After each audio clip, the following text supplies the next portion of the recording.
ఏమైనా కన్ఫ్యూజ్ అవుతున్నావా ఏంటి? మీ నాన్న బీసీ కాదు, మీ అన్న బీసీ కాదు, నువ్వు కూడా బీసీ కాదు కదా, నువ్వు వెలమ దొరలు అంటారు, చాలామంది మిమ్మల్ని దొంగలు అంటున్నారు. 7 లక్షల కోట్లు అప్పు చేశారు మీ నాన్న మీరందరూ కలిపి. రాష్ట్రాన్ని దరిద్ర అవినీతి అక్రమ రాష్ట్రం చేసింది ఎవరు? బంగారు తెలంగాణను తీసుకొని 2014లో 1,50,000 కోట్లు మిగిలిన తెలంగాణ మీరు వదిలేటప్పటికి 7 లక్షల కోట్లు, అంటే మీ హాయంలో 8 లక్షల కోట్లు కనిపించట్లా. 3 లక్షల కోట్లు సంవత్సరానికి ఆదాయం. ఏమైంది? ట్రంప్ కూతురు వస్తే డ్యాన్సులు వేశారు. మోదీ, మీ నాన్న, నువ్వు, మీ అన్నయ్యన. ట్రంప్ కూతురు వస్తే, ట్రంప్ కాదు. ఇప్పుడేమో బీసీ నినాదంతో సర్పంచ్ల ఎలక్షన్కి వెళ్దామని. ఈ బీసీ బానిసలకు నేను ఒకటే చెప్తున్నాను, బీసీ బానిసలారా బయటికి రండి. హనుమంతరావుకి అనేకసార్లు చెప్పాను, లాస్ట్ మంత్ కూడా చెప్పాను. లాస్ట్ మంత్ కాదు, డిసెంబర్, ఈ మంత్లోనే. మధు యాస్కి ఇక్కడ 2 సార్లు ఎంపీ అనేకసార్లు కలిసాడు. లాస్ట్ మంత్ కూడా ఆఫీస్కి వచ్చాడు. వచ్చి ఇది అది నాకు గిఫ్ట్లు ఇచ్చి సారని మొత్తం షెట్లు ఆడడానికి వచ్చి వీడియోలు చేసుకుంటున్నాడు. ఏమంటే next day Revanth Reddy appointment ఇచ్చి గంట, అంటే నాతో ఆడి వీడియోలన్నీ తీసుకెళ్తే సంవత్సరం నుంచి కలయని రేవంత్ రెడ్డి ఈ మధు యాస్కిని గంటల్లో కలిశాడు.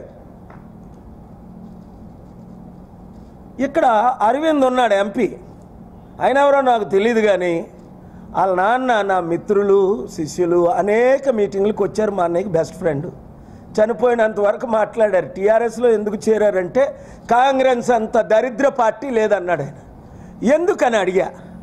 అయ్యా నన్ను పీసీసీ చీఫ్ చేశారు, పొన్నాలక్ష్మిని పీసీసీ చీఫ్ చేశారు, ఇప్పుడు ఒక బీసీ నిజామాబాద్ అని పీసీసీ చీఫ్ చేశారు అంటే అర్థమేంటి?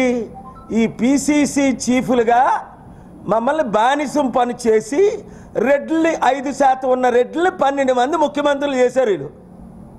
ఇంత పెద్ద మహా మేధావులు బీసీలు, 60% ఉన్న మన బీసీలు, 100 లీడర్స్ ఎమ్మెల్యేలు ఎంపీలుగా చేసిన మన బీసీలు, కాంగ్రెస్ పార్టీకి ఏ రోజైనా చిత్తశుద్ధి ఉండి 78 సంవత్సరాల్లో ఒక బీసీని ముఖ్యమంత్రి చేయలేదని పొన్న లక్ష్మీ రాజీనామా చేశాడు. నేషనల్ బీసీ లీడర్స్ అందరూ రాజీనామా చేశారు. గులాం నబీ, కపిల్ సిబ్బల్ రాజీనామా చేశారు. రాష్ట్రంలో ఉన్న పెద్దలందరూ రాజీనామాలు చేశారు. ఒక్క బీసీ దొరకలేదా? అంటే మనం అంత దరిద్రులమా? మనం అంత పనికిమాలోలమా? మన ఓట్లేనా వాళ్ళకి కావాలి? మన సేవలేనా కాంగ్రెస్ పార్టీకి 78 సంవత్సరాలు కావాలి? 2 తెలుగు రాష్ట్రాల్లో ఒక్క రోజైనా ఒక్క బీసీని ఒక రోజుకైనా ముఖ్యమంత్రి చేశారా? ఇప్పుడు బీసీ నినాదం వీళ్ళకి. తల్లి కవితమ్మ, మీ నాన్న ఏమన్నాడు నాతో అందరితో? దళితుడిని ముఖ్యమంత్రి చేస్తాను అన్నాడు. ఎలా టోపీలు పెట్టాడు, అందరమే నమ్మాం.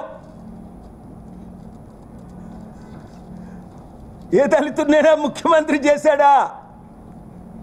బంగారు తెలంగాణ అని చెప్పి అప్పులు తెలంగాణ, దరిద్ర తెలంగాణ, నీళ్ళు, నిధులు, నియామకాలు. నీళ్ళు దాని గురించి మరి చెప్పే అవసరం లేదు, 2-3 రోజుల్లో చెప్తాను ఈ కాళేశ్వరం గురించి వీలైతే. నిధులు అబ్బా మీకెంత? TV9 రజనీకాంత్ అడిగాడు, వాచ్ ఎంత అమ్మంటే 25 లక్షలే. నీ దుబాయ్లో ఇల్లు ఎంత? 25 కోట్లు. అవును, మేము కష్టపడుతున్నాను, సంపాదిస్తున్నాం. ఏడుదో కొంచెం సీక్రెట్ చెప్పకూడదు అందరికీ. మీ కుటుంబం ఎలాగ లక్షల కోట్లు సంపాదించింది నాకు తెలుసు కదా. మీ చిట్టా అంతా నా చేతిలో ఉంది.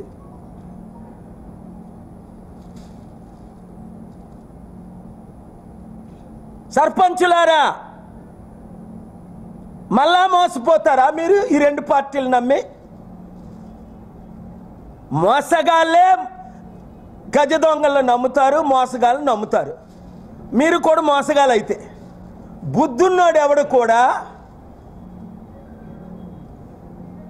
వీళ్ళు మరి నమ్మడు. ఎందుకు? రేవంత్ రెడ్డి వచ్చి ఇంకో 1,10,000 కోట్లు అప్పు పెరిగింది. ఇంకా 5 సంవత్సరాలు ఉంటే 5 లక్షల కోట్లు అప్పు పెరుగుతుంది. ఇంకా ఎంతకాలం? నేను ఒకటే అడుగుతున్నా, ఇంకెంతకాలం? ఆ అంబేద్కర్నే 2 సార్లు గెలవలేదు ఈ దరిద్రులు, ఈ కాంగ్రెస్ పార్టీ. అంబేద్కరే రాజీనామా చేశాడు కాంగ్రెస్ పార్టీ మినిస్ట్రీకి. ఇప్పుడు